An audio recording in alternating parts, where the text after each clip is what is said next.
Hello दोस्तों, नमस्कार। आप सभी का स्वागत है आपके अपने यूट्यूब चैनल एक्सेस एकेडमी पर।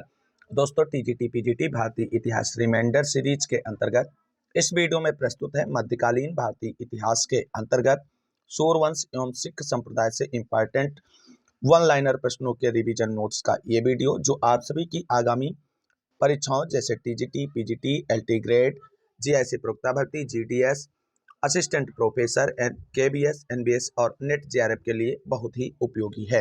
दोस्तों, इस वीडियो में हम मध्यकालीन भारतीय इतिहास के अंतर्गत सूर्यवंश एवं सिख संप्रदाय से संबंधित महत्वपूर्ण वन लाइनर प्रश्नों को कवर करेंगे। तो आइए साथियों, शुरू करते हैं आज का वीडियो में आगे बढ़ने से पहले छोटी सी रिक्वेस्ट है कि प्लीज वीडियो को लाइक करें, दोस्तों में शेयर करें। आगे की तैयारी फ्री ऑफकास्ट जारी रखने के लिए चैनल को सब्सक्राइब करके बेल आइकन जरूर दबाएं। तो आइए साथियों, शुरू करते हैं आज का वीडियो और देखते हैं आज के वीडियो का पहला प्रश्न। पहला प्रश्न है साथियों, शेर शाह का बचपन का नाम क्या था? तो शेर शाह का बचपन का नाम फरीद था। शेर शाह के शासन के समय राज्य की आय और व्यय की देखभाल कौन करता था? तो शेर शाह के शासन काल के समय में राज्य की आय और व्यय की देखभाल दीवान ए वजारत नामक अधिकारी करता था। अगला प्रश्न है, शेर शाह, अकबर, जहांगीर तथा शाहजहां में से वह जिसे सुथरी हुई मुद्रा को स्थापित करने का श्रेय दिया गया है, तो वो है सूर्यवंश का शासक शेर शाह सूरी। शेर शाह सूरी सूर्यवंश का एक महानतम शासक हुआ है। अगला प्रश्न है, बाबर, हुमायूं, शेर शाह व अकबर में से ट्राई के 178 ग्रेन के चांदी के रुपए की शुरुआत किसने की थी? तो चांदी के रुपए की शुरुआत जो है शेर शाह सूरी ने की थी। अगला प्रश्न है, सराह ए आजम या सड़क ए आजम को ग्रांड ट्रंक रोड का नाम किसने दिया था? तो सराह ए आजम या सड़क ए आजम को ग्रांड ट्रंक रोड नाम अंग्रेजों के द्वारा दिया गया था। अगला प्रश्न है, शेर शाह का मकबरा कहाँ स्थित है? तो सूर्यवंश के शासक शेर शाह सूरी का मकबरा सासाराम, बिहार में स्थित है। अगला प्रश्न है, शेर शाह के मकबरे की योजना कैसी है? तो शेर शाह सूरी का मकबरा अष्टकोणीय है। अगला प्रश्न है, शेर शाह, हुसैन शाह, इब्राहिम लोदी तथा अकबर में से पटना नगर की स्थापना किसने की थी? तो पटना नगर की स्थापना शेर शाह सूरी ने की थी और वर्तमान में बिहार राज्य की राजधानी है। अगला प्रश्न है, डॉक्टर कानूनगो ने साम्राज्य रूपी शरीर की धमनियां किसे कहा है? तो डॉक्टर कानूनगो ने साम्राज्य रूपी शरीर की धमनियां सरायों को कहा है। सरायों का निर्माण शेर शाह सूरी के द्वारा कराया गया था। अगला प्रश्न है, दो मुगल शासक जिनके मध्यवर्ती काल में शेर शाह का शासन था, तो वो हैं हुमायूं एवं अकबर। दिल्ली में सूर्यवंश का शासन जो है 1540 ईस्वी से 1555 ईस्वी तक रहा है। अगला प्रश्न है, शेर खां ने शेर शाह की उपाधि कब धारण की थी? तो शेर खां ने शेर शाह की उपाधि चौसा के युद्ध में हुमायूं को पराजित करने के बाद धारण की थी। अगला प्रश्न है, भूमि मापन के कार्यों की देखभाल करने के लिए शेर शाह ने किसे नियुक्त किया था? तो भूमापन के कार्यों की देखभाल करने के लिए शेर शाह सूरी ने अहमद खां को नियुक्त किया था। अगला प्रश्न है, शेर शाह के शासनकाल में चांदी के रुपए तथा तांबे के दाम का विनिमय अनुपात क्या था? तो 1:64 था। अगला प्रश्न है, ताम्र, लोहा, सीसा व रजत में से रुपया रूप प्रकार के सिक्कों के निर्माण में अधिकता होती थी? तो रुपया रूप प्रकार के सिक्कों में रजत अर्थात चांदी की अधिकता होती थी। अगला प्रश्न है, रोहतासगढ़ दुर्ग का निर्माण हुआ था? तो रोहतासगढ़ दुर्ग का निर्माण शेर शाह के शासनकाल में हुआ था और अपनी पश्चिमी सीमा को सुरक्षित करने के लिए शेर शाह सूरी ने रोहतासगढ़ दुर्ग का निर्माण किया था।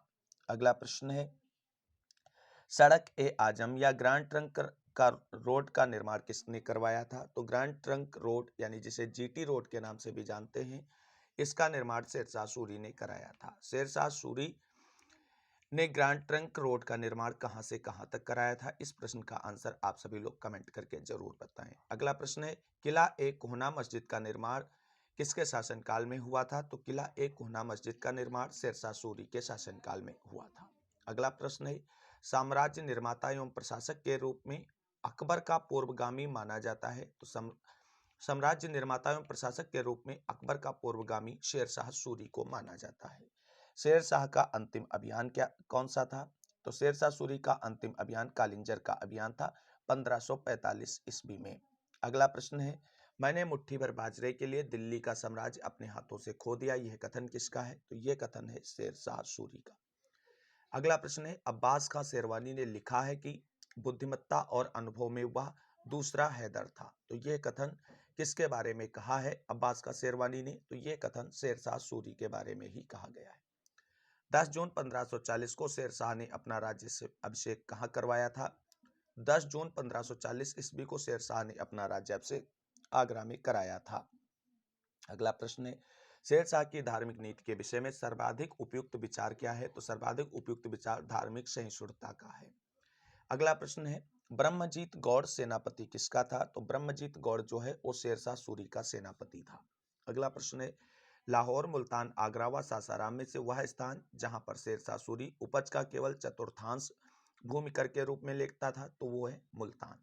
अगला प्रश्न है, इस्लाम शाह, फिरोज शाह, आदिल शाह व इब्राहिम शाह में से शेरशाह का उत्तराधिकारी कौन हुआ? तो शेरशाह सूरी का उत्तराधिकारी इस्लाम शाह हुआ। अगला प्रश्न है, जो कोई भी सराय में आए उसे सरकारी खजाने से उसके पद के हिसाब से भोजन परोसा जाए तथा उसके टट्टू को अनाज और पानी दिया जाए, यह कथन किसका है? तो यह कथन शेरशाह सूरी का है। अगला प्रश्न है, ये शरारती लोग अपने खजाने से कभी पैसा नहीं खर्च करते डैश डैश डैश, वह अपने अधीन रहने वाले कमजोर और गरीब किसानों से बलपूर्वक धन ले लेते हैं। अपने इस कथन के लिए कौन मशहूर था? तो इस कथन के लिए फरीद खां मशहूर था, जो बाद में शेरशाह के नाम से जाना गया। अगला प्रश्न देखते हैं, तो शेरशाह सूरी से संबंधित महत्वपूर्ण वन लाइनर प्रश्नों के बाद अब देख लेते हैं सिख संप्रदाय से संबंधित महत्वपूर्ण वन लाइनर प्रश्नों के रिवीजन नोट्स। तो साथियों, जैसा कि आप सभी लोग जानते हैं, सिख धर्म की स्थापना गुरु नानक देव जी के द्वारा की गई थी और इसमें 10 गुरु हुए हैं। सभी से संबंधित महत्वपूर्ण प्रश्नों को कवर कर रहे हैं, तो वीडियो में अंत तक बने रहें। पहला प्रश्न है, गुरु नानक, गुरु अंगद, गुरु अर्जुन तथा गुरु गोविंद सिंह में से दक्षिण व कश्मीर की यात्रा किसने की थी? तो दक्षिण और कश्मीर की यात्रा गुरु गोविंद सिंह ने की थी। अगला प्रश्न है, गुरु गोविंद सिंह का जन्म कहाँ हुआ था? तो गुरु गोविंद सिंह का जन्म पटना में हुआ था। अगला प्रश्न है, मखोवाल के पास आनंदपुर नगर की स्थापना किसने की थी? तो आनंदपुर नगर की स्थापना गुरु गोविंद सिंह ने ही की थी। अगला प्रश्न है, सिख धर्म की नींव किसने डाली थी? तो सिख धर्म की नींव गुरु नानक जी ने डाली थी और इन्हें आदि गुरु भी कहा जाता है। अगला प्रश्न है, लहना किसका शिष्य था? तो सिख धर्म के संस्थापक गुरु नानक जी का शिष्य था लहना। गुरु नानक जी के एक अन्य शिष्य का नाम आप सभी लोग कमेंट करके बताएं, जो बहुत ही प्रसिद्ध हुआ है। अगला प्रश्न है, गुरुमुखी लिपि का आविष्कारक किसे माना जाता है? तो गुरुमुखी लिपि का आविष्कारक अंगद को माना जाता है और आपको बता दें पंजाबी जो है वो गुरुमुखी लिपि में ही लिखी जाती है। अगला प्रश्न है, गुरु नानक का जन्म कहाँ हुआ था? तो गुरु नानक का जन्म तलवंडी नामक स्थान पर हुआ था। यह स्थान वर्तमान में पाकिस्तान में है। अगला प्रश्न है, गुरु नानक की माता का नाम क्या था? तो गुरु नानक की माता का नाम तृप्ता था। अगला प्रश्न है, वह नदी जिसके किनारे गुरु नानक का जन्म हुआ था? तो वो रावी नदी के किनारे गुरु नानक जी का जन्म हुआ था। मुगल सम्राट अकबर गुरु अमरदास से मिलने कहाँ गए थे? तो मुगल सम्राट अकबर गुरु अमरदास से मिलने गोइंदवाल गए थे। अगला प्रश्न है, अमृत सरोवर के बीच हरमिंदर साहिब, जिसे गोल्डन टेम्पल के नाम से जाना जाता है, इसका निर्माण किसने कराया था? तो इसका निर्माण गुरु अर्जुन देव ने कराया था। तरन तारण तथा करतारपुर नामक नगर का निर्माण किसके द्वारा कराया गया था? तो इन नगरों का निर्माण भी अर्जुन देव ने कराया था। अगला प्रश्न है, आदि ग्रंथ की रचना किसने की थी? तो गुरु ग्रंथ साहिब कहिए या आदि ग्रंथ कहिए, उसकी रचना अर्जुन देव ने की थी।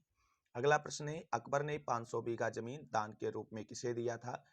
तो अकबर ने 500 बीघा जमीन दान में सिख गुरु रामदास जी को दिया था। अगला प्रश्न है, सच्चा बादशाह के नाम से कौन प्रसिद्ध थे? तो सच्चा बादशाह के नाम से गुरु अर्जुन देव प्रसिद्ध थे।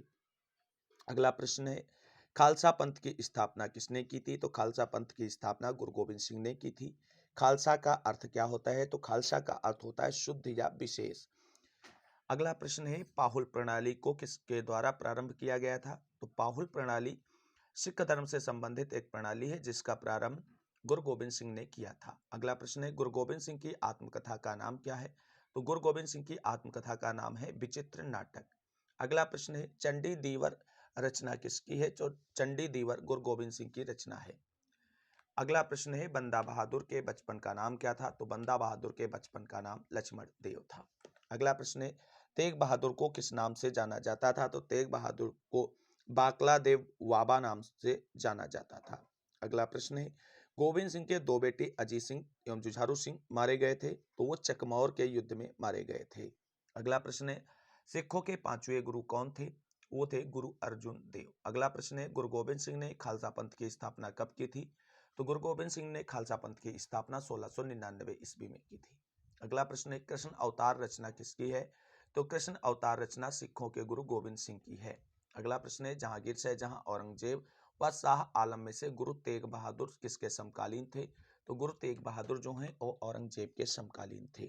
अगला प्रश्न है, गुरु तेग बहादुर सिखों के कौन से गुरु थे? तो गुरु तेग बहादुर सिखों के 9वें गुरु थे। अगला प्रश्न है, सिख धर्म में लंगर व्यवस्था को प्रारंभ किया गया था? तो लंगर व्यवस्था को गुरु नानक ने ही प्रारंभ किया था। लंगर व्यवस्था को स्थायी किसके द्वारा बनाया गया था? तो गुरु अंगद के द्वारा बनाया गया था। अगला प्रश्न है, तोसाखाना गुरुद्वारा कांड कब हुआ था? तो तोसाखाना गुरुद्वारा कांड 1921 ईस्वी में हुआ था। तोसाखाना की चाबी को लेकर छिड़े विवाद के समय शिरोमणि गुरुद्वारा प्रबंध समिति के अध्यक्ष कौन थे? तो वो खड़ग सिंह थे। अगला प्रश्न है, सिखों द्वारा मुफ्त रसोई यानी लंगर की अवधारणा अपनाई गई है, तो सूफी दरगाहों से अपनाई गई है। अगला प्रश्न जो है वो सही सुमेलित तथ्यों पर है और उसमें कुछ शब्द और उनसे दिए गए अर्थ दिए गए हैं जो सही सुमेलित हैं। तो मसंद जो है वो गुरु के प्रतिनिधि के लिए प्रयुक्त शब्द है। वहीं खालसा, जिन्हें गुरु ने स्वयं दीक्षा दी थी, उन्हें खालसा कहा गया। वहीं मेली जो है वो मसंद के सहायक थे और सहलांग जो है वो मसंद द्वारा दीक्षित व्यक्ति थे, जिन्हें सहलांग कहा जाता था।